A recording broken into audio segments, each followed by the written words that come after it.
everyone, welcome back to In the Alley. My name is Cody. Glad you guys are back for another video.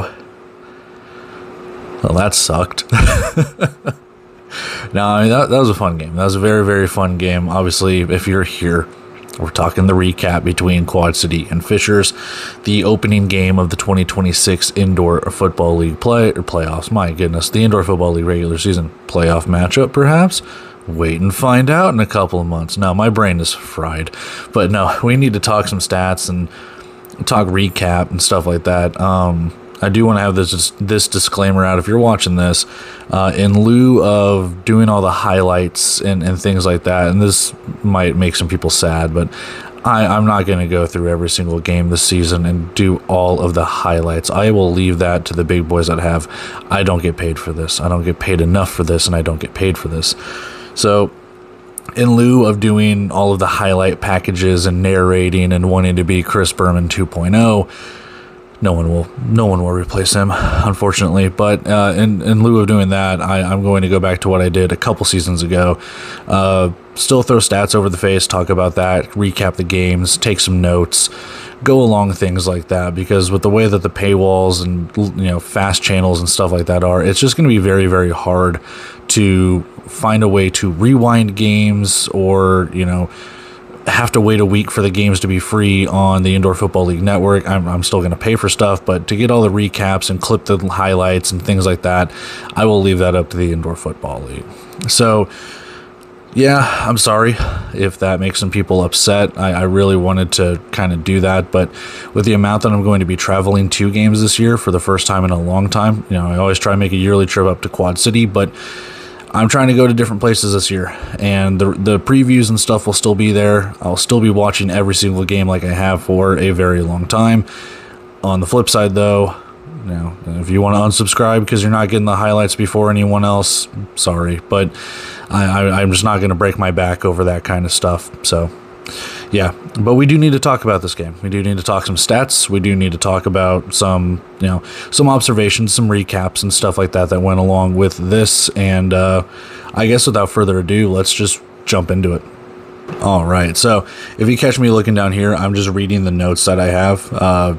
It's on my laptop instead of my computer that's directly behind me, so I'm going to be looking over here. But for this game, this was a pretty close game until it wasn't. Quad City and Fishers were kind of trading scores back and forth. Quad City ended up going up 27-24, and then Fishers just kind of jumped all over them. They scored the rest of the points, and that was that. So, I mean, they won at 45-27. Fishers is now 1-0. Quad City is now 0-1.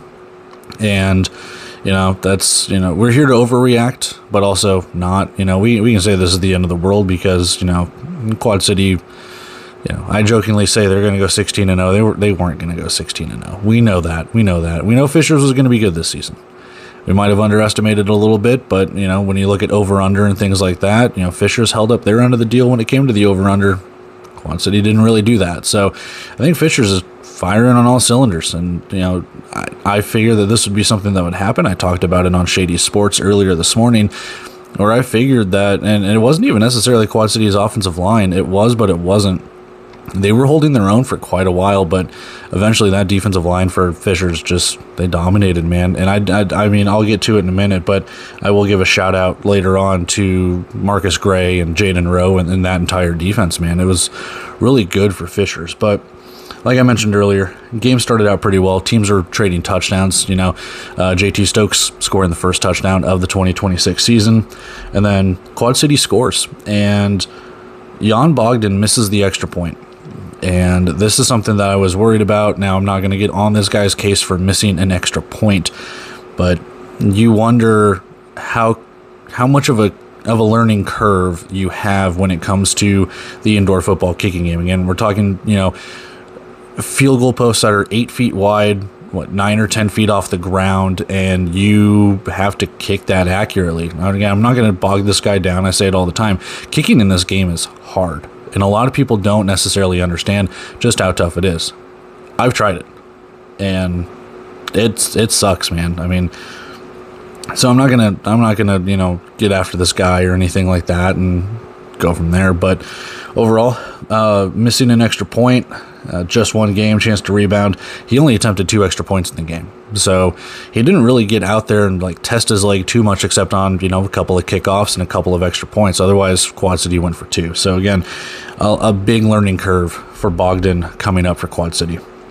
I swear DeQuan Neal's foot hit the dasher, and that 2-point was good. I don't know what other camera angles they had, but I was wondering if his foot hit that dasher, but I thought the ball had crossed the plane before that, but no 2-point conversion when it came to scoring their touchdown with that. Game was pretty back and forth until roughly the middle of the third quarter. Then Fishers just kind of dominated. I've already mentioned that before, but you reiterate it here, is just Fishers took over. I'm not saying Quad City ran out of gas, but the Fishers just kind of like flexed their muscle. They weren't playing with their food either. They were just like, hey, we know we've got you on the ropes here. We're going to hit a couple of plays, and that was that. Safety in the deuce solidified this win. If there's anything that kind of made this a more well-rounded win for Fishers, it's that they scored in practically all facets offense, not necessarily defense, but the defense definitely helped out. Safety, well, I guess defense did get the safety, so I'm thinking more like pick 6 and stuff. So safety, defensively there. Special teams with the deuce, they scored in all the facets of the game, but like I said, offense, defense definitely complemented each other, and special teams was there as well. And then you had Callum Sutherland hitting a couple field goals too. Fisher scored the final 21 points in the game after Quad City went up 27-24. To the Quad City side, it's a really good game for Kevin Ransom. He had 7 tackles, 1 tackle for a loss, 1 interception, 1 pass breakup. Quad City had 5 tackles for losses, so the defense was getting into the backfield. They couldn't stop like the chunk plays. Like they were just plays that Fishers was making, and we'll look at all the stats and everything in a minute. But Quad City was able to get them in these spots, but Fishers was just kind of able to wiggle their way out of it, man. And they did it all game. They made it count when it mattered most, man. Marcus Gray for Fishers, 12 tackles and 2 tackles for a loss. So very good game from Marcus Gray. And I'd have to go back and rewatch it, but I believe if he was at that starting linebacker spot, what you saw last year with Tamar Hart at that spot, he was a tackle machine. I think he earned all indoor honors. I'd have to pull it back up, but he was playing really, really well. 12 tackles and 2 for a loss. There you go. Jaden Rowe also for Fishers, 5 tackles and 2 interceptions. Crazy interception where it bounced off the helmet of someone, one of the Fishers players, and Jaden Rowe picked it off. So crazy interception. You got another one, I believe, in the end zone at one point too. Callum Sutherland, 2 for 2 on field goals, 5 for 5 on extra points, and he hit a deuce. So that's 11 points plus the deuce. He hit 13 of the 45 points for Fishers. You talk about kicking in that learning curve, man. He's been in the league for a couple of years now, or at least in the indoor and arena scene. I know he played for Fishers last year, so that shows you kind of new versus old. I use old in quotations between Bogdan and Sutherland. Sutherland hitting everything because he's been in this environment. Bogdan, he's got to have to learn. Kean Williams, 5 catches, 48 yards, and 3 receiving touchdowns. Welcome. Welcome to Quad City, man. Hopefully we get some W's to help out with those stat lines.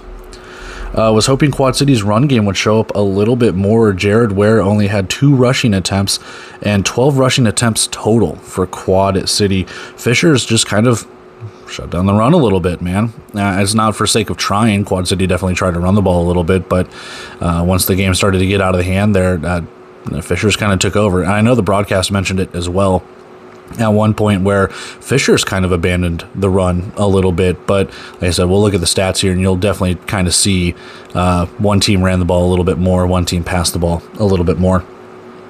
No Roberto, no Problemo. I don't know if he suited up. I didn't see him. I'd have to go back and look at the game again and see the 22-man roster and who suited up and who didn't. But Josiah King, Felix Harper, and JT Stokes all had rushing touchdowns. So the rushing game was, I think it could have been better, all things considered. It's just one game, but the rushing game was pretty good, all things considered, for Fishers. CJ Wyndham, 4 catches, 39 yards, 2 touchdowns. Kind of alluded to it in the preview. You kind of needed that second guy for Fishers. And they had JT Stokes. He played a pretty good game. I think Isaiah Coulter caught a couple of passes as well. And then obviously 4 catches for CJ Wyndham. So all in all, the passing game, pretty good for Fishers, and it showed. A lot of great stats for players making their first starts with teams. So like I mentioned, Kean Williams, Kevin Ransom, CJ Wyndham, some of these players that played with a different team last year coming over here, it shows you for Quad City and for Fishers, like the chemistry that these players have built within their teams already. We'll see if it's just a one-game thing or if this is more of a sustained success, because like I said, a lot of people, myself included, have these two teams in the playoffs. So seeing players like Kevin Ransom and Kean Williams for Quad City already making a mark just one game in, same thing with CJ Wyndham and a couple of others, it's pretty good. So Fishers held up their end of the shootout. Quad City has some retooling to do. Like I said, not going to overreact or anything like that when it comes to this. It sucks Quad City lost the game that they did, but Fishers just played better. Like there's definitely some mistakes, like some interceptions, obviously some turnovers, and there's a couple of penalties, but you don't blame the penalties. Like you don't blame the interceptions. You go out there and make the plays, and Fishers made more plays in this one. There are some games where, yes, you can make those cases, but for the most part, this was a straight up, like, Fishers just took over. So what can you say? Like I said, world's not ending for Quad City, and we're not going to crown Fishers just yet. But all in all, a very, very good game for Fishers. You're left scratching your head for the Steamwheelers. We just kind of we go on from there. But let's go take a look at these stats. We'll dive a little bit deeper into that. We'll wrap everything up and get out of here after that. All right, stats are already over the face, so you don't need to see my face for 5 seconds and then not see it again. There you go. But we got stats over the face, and we'll dive into it here in a second. We'll start at the very top, and like I said, Quad City made it 27-24, and then the final 21 points, Fishers just dominated, man. I don't know how else to describe it.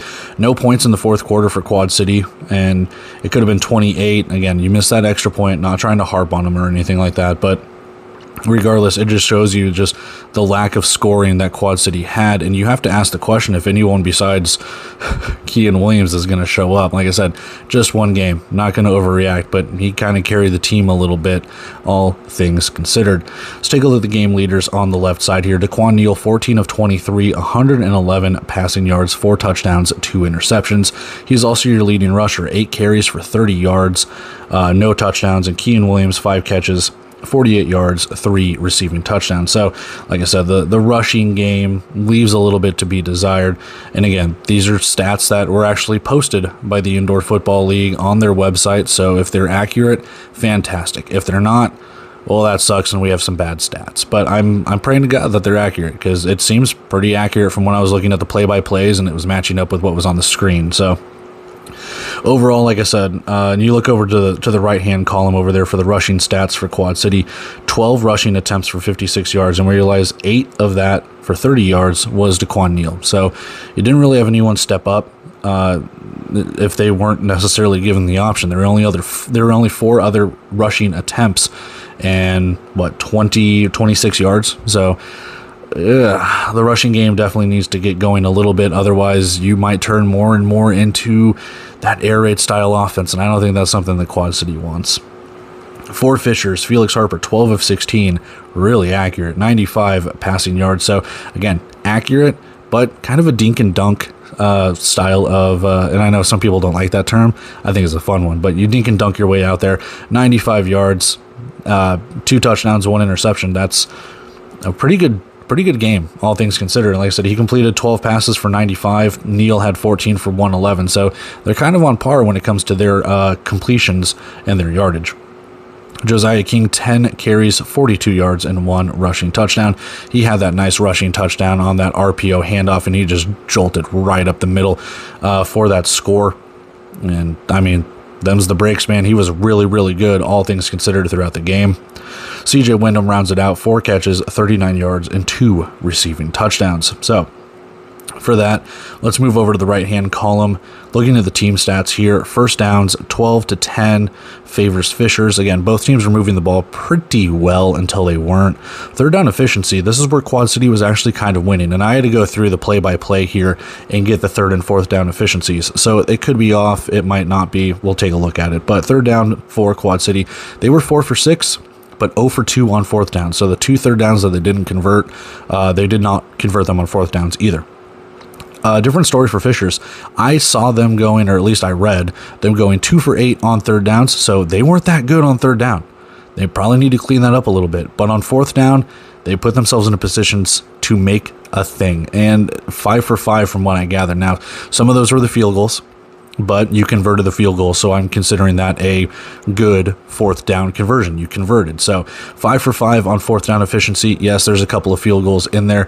I think one of those, maybe 2 of those, might have been like a tush-push touchdown or things like that. But again, you still converted. You got into the end zone. You got 3 points, whatever the case could be. You went 5 for 5 on fourth downs, regardless of if you turned it into a first down or you scored points. Total yards, pretty even, 167 to 165. Passing yards, again, fairly even. You're only off by about 16, so not bad. Completions and attempts, this is where I was talking about earlier. A little bit more passing for Quad City, a little less for Fishers. 2 picks to 1. Rushing, again, this is where the discrepancy is. 29 rushing attempts for Fishers, at least that's what I gathered on the stats page. 12 rushing attempts for Quad City. So again, one team sticks to the run a little bit. One team has to throw it a little bit more, and Fisher's able to kind of milk that clock. They score the points. Their defense starts to shut Quad City down, and that's how Fisher's kind of wins. Like, they are way more balanced in this attack now. But when you watch Fishers last year at the very beginning of the season, they barely threw passes, man. So this is where I was talking about in their preview. This is what I was talking about in the preview for this game. A way more balanced Fishers offense is a very scary thing, where you don't know how you can shut them down. Because last year, if you shut down the run, Jaya Wright and Keegan Shoemaker were not beating you with their arm. They could try, and there were opportunities for them to do that. But then you got Felix Harper now, and yeah, it showed.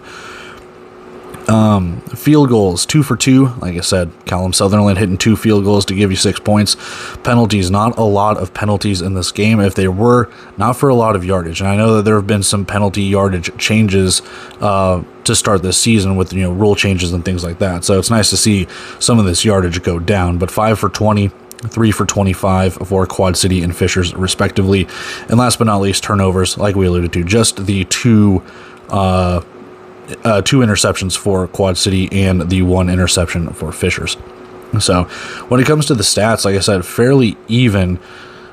You can make your stats say whatever you want, but 2 for 8 on third down leaves a little bit to be desired. And for that 2 for 8, the 0 for 1 that's missing right there was the fumble by Josiah King that was recovered by Fishers. So there was a point in time where Josiah King fumbled, they recovered it, and I can't remember if they gave him the first down, or I think there was like a penalty or something that happened, because I think they said there was a penalty on CJ Wyndham or something like that. I can't remember, but you had to go back and kind of replay that. So that's kind of the discrepancy there within the play-by-plays throughout the game. But overall, like I said, fairly even statistics, but the score wouldn't make you think that. And like I said, you see the discrepancies between one team throwing it a little bit more, one team rushing quite a bit more. And whether or not most of that stuff comes in the middle of the third quarter and onward, where Quad City's got to throw it a little bit more and Fishers is just trying to drain the clock and run it out, like I said, that's how you have it, man. I mean, Fishers just, like I said, they flexed their muscle.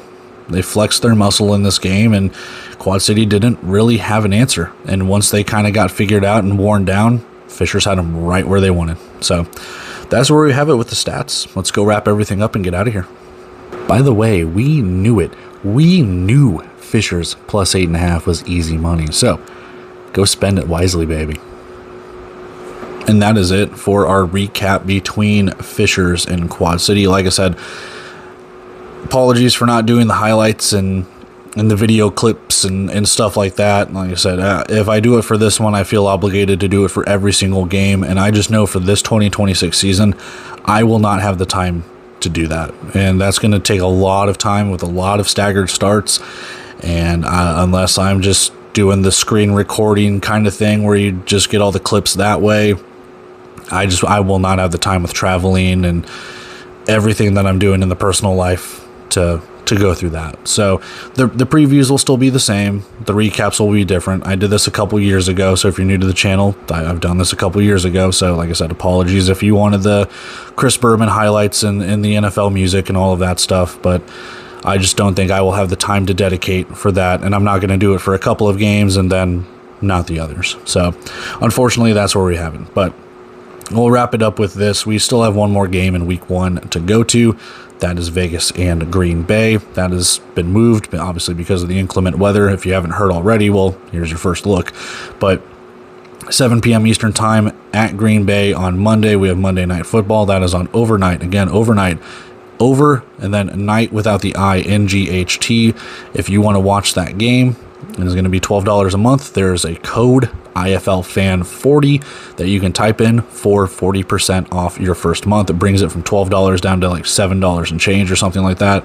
So if you really want to watch it, great. If not, you can wait a week and watch it on the Indoor Football League Network for free if you create an account over there. But with that, I'm going to take off here, guys. Like I said, we got one game left in week 1, and we have started the 2026 Indoor Football League season. So this is going to be fun. This is going to be a lot of fun.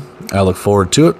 I look forward to you guys. I look forward to just recapping and previewing and going through every week, because after Monday, we are 1 week out of 20 done, and I'm already sad about it. But we do have that. I also want to mention, too, with that Vegas and Green Bay game, that is the Hall of Fame game. So we'll have two former players of the Indoor Football League getting inducted into the Hall of Fame.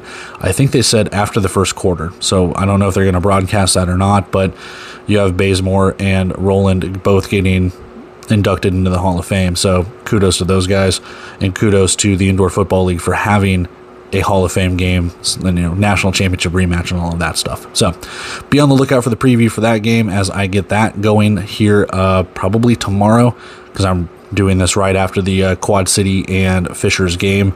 But be on the lookout for that, because we'll have the preview for Vegas and Green Bay and all of that stuff, and obviously the recap after that game goes final. But until then, I'll see you guys in those. If you feel like you want to, like, comment, share, subscribe, whatever you guys want to do. If you don't, well, you don't. You can unsubscribe if you want. Like I said, I put out these videos because I love you, and I love talking Indoor Football League, and I love doing all that stuff, but it's your prerogative, guys. I really don't care. But until then, I will catch you guys in those previews, in those recaps for Vegas and Green Bay. I will catch you there, and then I will catch you guys in the Quad Cities, and I'll talk about that later, probably in future videos and stuff like that. But I'm rambling too much. I'm going to call it there. Till then, catch you in the next one. See ya. We ain't no boys, we grown men. You ain't gon' dance, well don't then. Why you wanna waste a song then? See you around doing nothing.